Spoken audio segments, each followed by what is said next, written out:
ಇನ್ನು ಮರು ಮತ ಎಣಿಕೆಯಲ್ಲೂ ಕೂಡ ಮಾಲೂರು ಶಾಸಕ ನಂಜೇಗೌಡಗೆ ಮೇಲುಗೈ. ಮತ ಎಣಿಕೆಯಲ್ಲಿ ಭಾರೀ ಚರ್ಚೆಗೆ ಕಾರಣವಾಗಿದ್ದ ಮಾಲೂರು ಕ್ಷೇತ್ರ ಮರು ಮತ ಎಣಿಕೆ ನಡೆಸಿ ಸುಪ್ರೀಂ ಕೋರ್ಟ್ಗೆ ಅಧಿಕಾರಿಗಳು ಮಾಹಿತಿಯನ್ನ ನೀಡಿದ್ರು. ಮರು ಮತ ಎಣಿಕೆ ಮಾಡಬೇಕು ಅಂತ. ಈಗ ಅಲ್ಲೂ ಕೂಡ ಗೆದ್ದಿದ್ದಾರೆ ಮಾಲೂರು ಶಾಸಕ ನಂಜೇಗೌಡರು.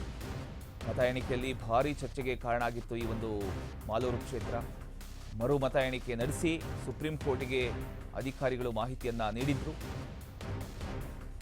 ಮರು ಮತ ಎಣಿಕೆಯಲ್ಲಿ ನಂಜೇಗೌಡಗೆ 50,948 ಮತಗಳು ಸಿಕ್ಕಿವೆ. ಬಿಜೆಪಿ ಅಭ್ಯರ್ಥಿ ಮಂಜುನಾಥ ಗೌಡಗೆ 50,700 ಮತಗಳು. 2023ರಲ್ಲಿ ನಡೆದಿರತಕ್ಕಂತಹ ವಿಧಾನಸಭೆ ಚುನಾವಣೆ ಇದು. ಈ ಒಂದು ಚುನಾವಣೆಯಲ್ಲಿ 248 ಮತ ಅಂತರದಿಂದ ನಂಜೇಗೌಡಗೆ ಗೆಲುವು ಸಿಕ್ಕಿದೆ.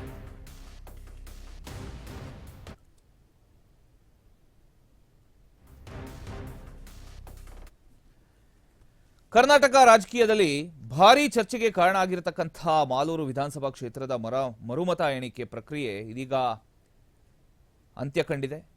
2023ರ ವಿಧಾನಸಭಾ ಚುನಾವಣೆಯಲ್ಲಿ ಕೇವಲ 248 ಮತಗಳ ಅಂತರದಿಂದ ಗೆಲುವನ್ನು ಸಾಧಿಸಿದ್ದ ಕಾಂಗ್ರೆಸ್ ಅಭ್ಯರ್ಥಿ ನಂಜೇಗೌಡ ಅವರ ಕೆಲವು ಪ್ರಶ್ನೆಗೆ ಒಳಗಾಗಿತ್ತು. ಮತ ಎಣಿಕೆಯಲ್ಲಿ ಲೋಪವಾಗಿದೆ ಅಂತ ಆರೋಪಿಸಿ ಬಿಜೆಪಿ ಅಭ್ಯರ್ಥಿ ಮಂಜುನಾಥ ಗೌಡ ಕೋರ್ಟ್ ಮೆಟ್ಟಿಲೇರಿದ್ರು. ಈ ಹಿನ್ನೆಲೆಯಲ್ಲಿ ಸುಪ್ರೀಂ ಕೋರ್ಟ್ ಆದೇಶದಂತೆ ನವೆಂಬರ್ 11ರಿಂದ ಒಟ್ಟು 18 ಸುತ್ತಿನ ಮತ ಮರು ಎಣಿಕೆ ಕಾರ್ಯ ನಡೆಯಿತು.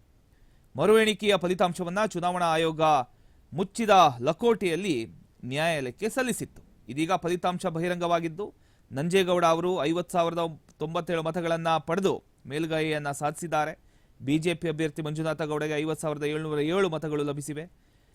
ಮರು ಮತ ಎಣಿಕೆಯಿಂದ ಕ್ಷೇತ್ರದಲ್ಲಿ ಉಂಟಾಗಿದ್ದ ಒಂದು ಗೊಂದಲ ಏನು ಸೃಷ್ಟಿಯಾಗಿತ್ತೋ ಆ ಮಾಲೂರು ಕ್ಷೇತ್ರದಲ್ಲಿ ಅದು ಇತ್ಯರ್ಥ ಆಗಿದೆ.